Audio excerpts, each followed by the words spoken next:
আমার ব্যক্তিগত স্বীকৃতির তো কোথাও কোনো সমস্যা নেই। আমরা যারা যারা সেটা তো আমি এক্ষুনি বলতে পারবো না, বুঝতে পারছি না। আমি একটা ঝাপসা ঝাপসা দেখছি কিরকম একটা একটু স্পষ্ট হলে বলতে পারবো।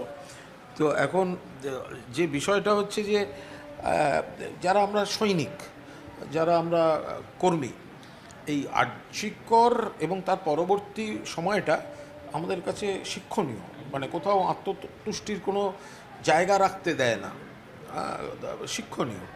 এখন মানে এই যে কোনো কর্মীরা কী চান যে মানে যারা একদম ক্রাইসিসের সময়, সাধারণ সোশ্যাল মিডিয়ারও কত কর্মী কী পরিমাণ গালাগালি খেয়েছে তারা, এবং অনেক প্রতিষ্ঠিত নেতা তারা মানে মুখ খোলা দূরের কথা, সোশ্যাল মিডিয়ায় কোনো পোস্ট পর্যন্ত করেননি। দেখুন, বিজেপির বিরুদ্ধে না বড় বড় কথা বলা সহজ, তুলনামূলক সহজ। বিজেপির বিরুদ্ধে হ্যান করেঙ্গা ত্যান করেঙ্গা, কিন্তু লোকাল ইস্যুতে কুৎসা এবং চক্রান্ত শুরু হলে অপ্রিয় হওয়ার ঝুঁকি নিয়ে সেটা মোকাবিলা করাটাই আসল মোকাবিলা।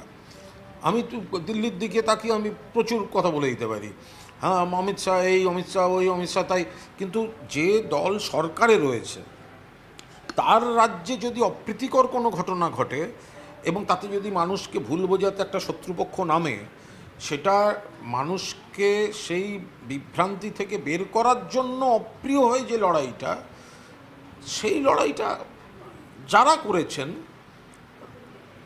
তারাই নিশ্চয়ই সবাই মনে করেন যে আমাদের আত্মতুষ্টির কোনো জায়গা নেই।